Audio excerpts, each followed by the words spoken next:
Hello hi everyone, welcome back to our channel. నేను మీ సుందరం సన్ని. నన్ను నా ఫ్రెండ్ నాన్ వెజ్ చేయమని అడిగారు. అయితే ఎప్పుడు చికెన్ కర్రీ, చికెన్ బిర్యానీ ఇలాంటివేనా, కొంచెం డిఫరెంట్ గా ఈసారి ఇలా ఉద్దిపప్పుతో చికెన్ కూడా ట్రై చేద్దాం. సో ముందుగా మీరేం చేస్తారంటే ఉద్దిపప్పుని తీసుకొని కొద్దిగా వాటర్ యాడ్ చేసి ఒక 1 to 2 hours నానబెట్టండి. తర్వాత నీట్ గా కడిగి గ్రైండ్ చేయండి. ఉద్దిపప్పు వడ ఎలా అయితే చేస్తారో అలా గ్రైండ్ చేసుకోవాలి.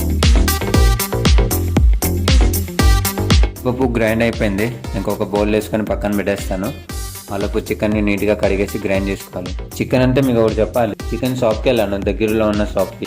కేజీ ఎంత అని అడిగితే 280 అన్నాడు. సరే నాకు బౌన్లెస్ ఇవ్వండి 1/4 kg అన్నాను, ఎందుకంటే నాకు వడకి చాలు, ఓన్లీ వడ కోసం మాత్రమే తీసుకున్నాను. ఇంకా వాడు 380 అన్నాడు. అదేంటి 100 డిఫరెన్స్ అనుకున్నాను. సరేలే ఇంకా మనకి అవసరం ఉంది కాబట్టి ఇంకా వాడు ఇలానే చెప్తాడు. సరే నాకు 1/4 kg ఇవ్వండి విత్ బౌన్స్ తో ఇవ్వండి అని చెప్తే మళ్ళీ అందులో కూడా 10 rupees ఎగేసి చెప్తున్నాడు 1/4 kgకి.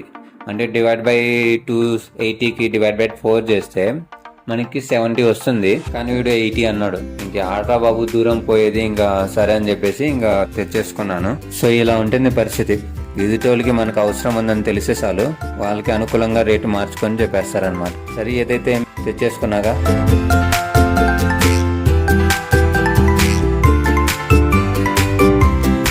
చూస్తున్నారు కదా, ఒకలుగా గ్రైండ్ చేసుకున్నాను. అండ్ గ్రైండ్ చేసేటప్పుడే అన్ని వేసేసుకున్నాను. మిర్చి కానీ, ఉల్లిపాయలు కానీ, అన్ని, కారము, సాల్ట్, ఎందుకంటే చికెన్ కి బాగా పట్టాలి అనేసి. అండ్ మళ్ళీ గ్రైండ్ చేసిన తర్వాత కూడా మళ్ళీ మనకి కావాలనుకుంటే వేసుకోవచ్చు. ఉల్లిపాయలు కానీ, కొత్తిమీర కానీ, కారం, ఉప్పు తగినట్టుగా వేసుకునేసి చేసుకోండి.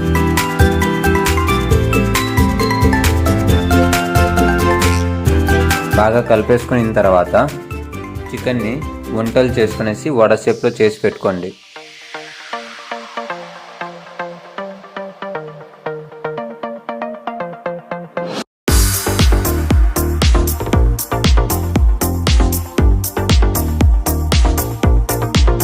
కొద్దిగా కార్న్ పౌడర్ యాడ్ చేసుకోవాలి, ఎందుకంటే ఉద్దిపప్పు పిండి ఏదైతే ఉంటుందో అది జారుతుంది, చికెన్కి అతుక్కోదు అనమాట. సో కొద్దిగా కార్న్ పౌడర్ యాడ్ చేసుకున్నామంటే చికెన్కి బాగా అతుక్కునేస్తుంది.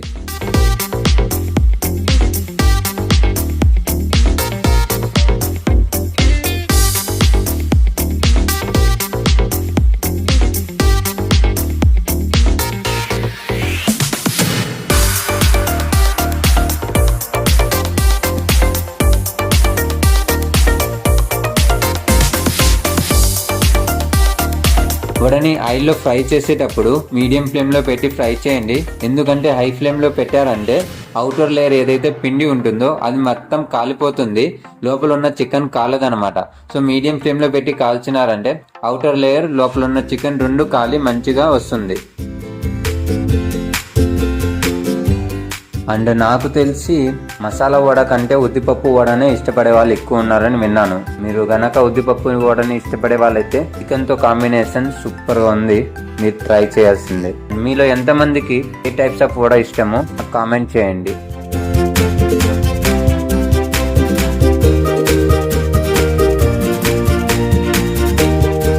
అండ్ మొత్తం ఆయిల్లోనే కాకుండా కొద్దిగా కాలుద్దాం అనుకుంటున్నా పెను మీద. సో కాల్చినాక చూద్దాం టేస్ట్ ఎలా ఉంటుందో మరి.